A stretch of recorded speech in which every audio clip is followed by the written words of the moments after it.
The 20th of April, and we have some dogs playing in the background, so there may be some noises going on. Starting on Forex Factory for news. Today we have got CAD at 1:30 and then NZD just before 12 o'clock.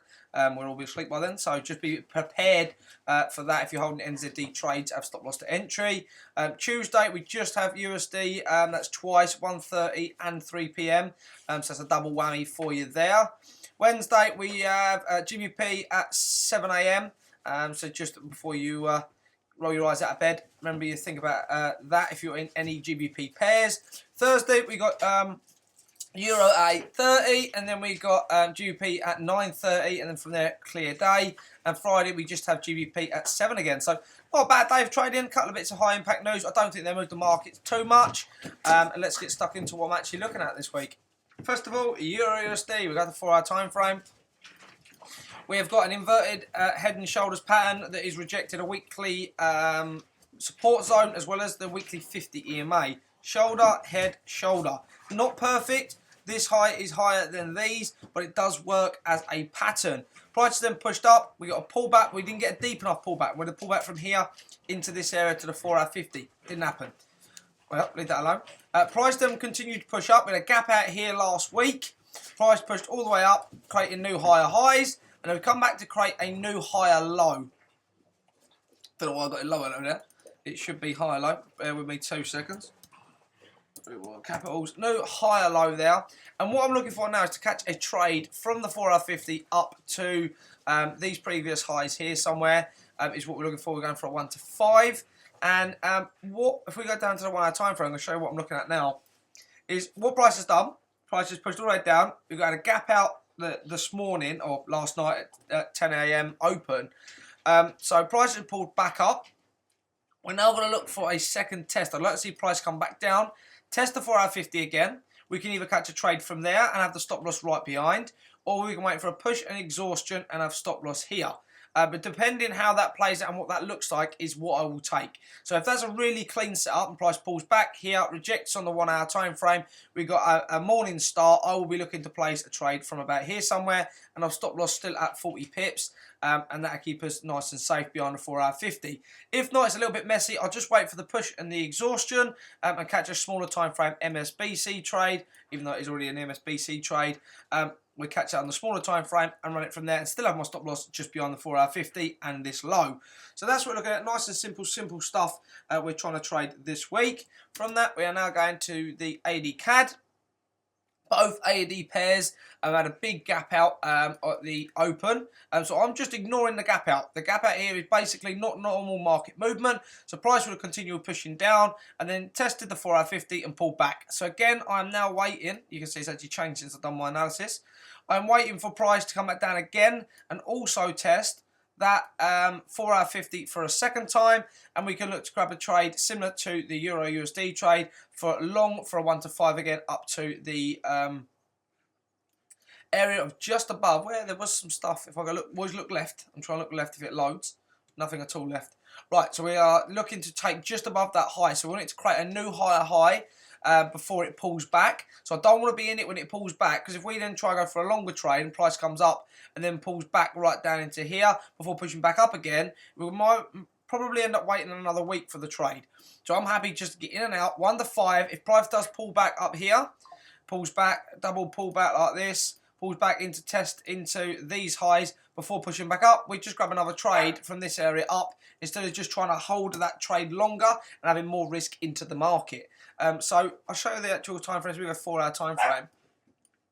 Again, price is pushed up in a really big way over the last year, all the way up. We've now created a new higher high, which you can see pushed above what would have been resistance, which is now support. So that needs going to there.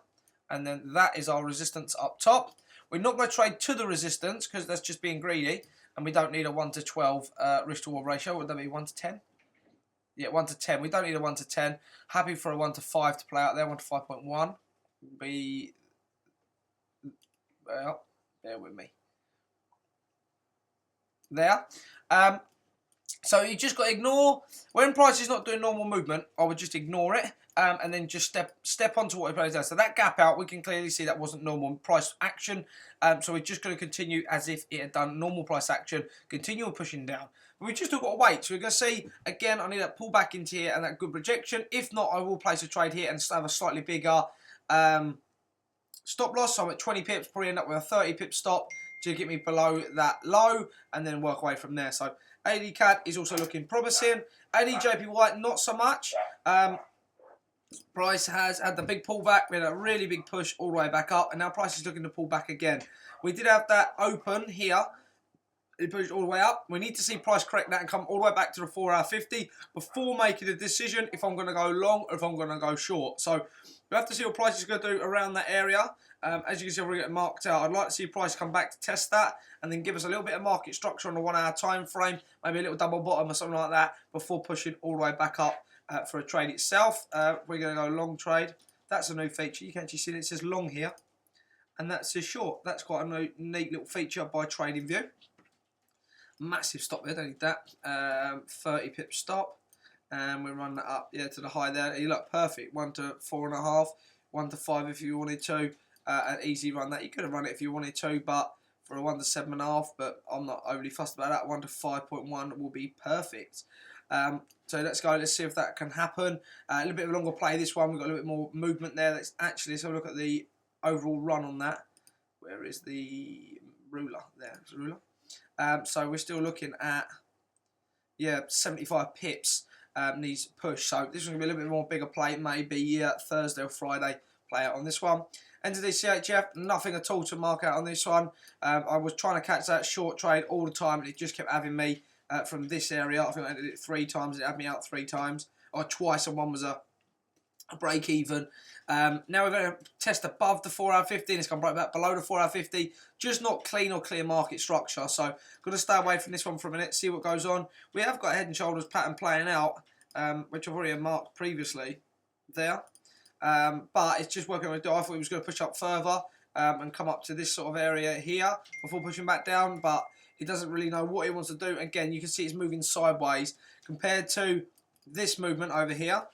Look at this per month, like 1 month, 2 months, like you've got a good bit of movement. Look at this for months, look, January, February, March. There's not a great deal of movement. I know we're on the daily time frame and you still catch trades inside of that, but we're not catching clear runs, higher highs, higher lows. So this is what we class as consolidation, moving sideways. So just stay clear of it. It just saves you trading.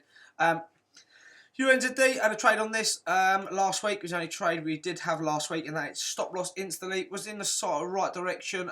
Just didn't want to play ball with us. As you can see, I was looking for rejection of the 4-hour 50, which we did get. If I get rid of that now. Rejection of the 4-hour 50, which happened here. And then we was looking for that push right down. It just had us out before it did that and rolled. So we had shoulder, head, shoulder on a 1-hour time frame. Price give us an engulfing candle on the 15-minute time frame. We went short, and then price just banged us straight up. We did go on a little bit of profit, about 0.5% before then. It push just took us straight out. Then price did come all the way down, and you would have had about 3% profit there. And then again, took us out there twice. So price is not sure what it wants to do at the minute. If it's going to come down to this area and test the daily again before pushing back up, we'll have to see. Possibly now you could look for a better opportunity if we do come, but it's a little bit gappy at the minute. So we'll stay clear of this and just see what price does over the next 2 or 3 days to see what we want to do, continue moving on with this setup. So yeah, did it 1% loss on that, but it's what happens, and that's part of trading. GBPJPY, manual trade, don't trade that. Auto trade, sorry, that's why I don't trade this. That's just created a new higher high and then pulled back over the last week. Bitcoin is looking, it's coming up a little bit, it's at 55. I believe it's going to come back down before then. Let's have a look. Yeah, it's going to come back down, so it's about right where it is going to start popping back down.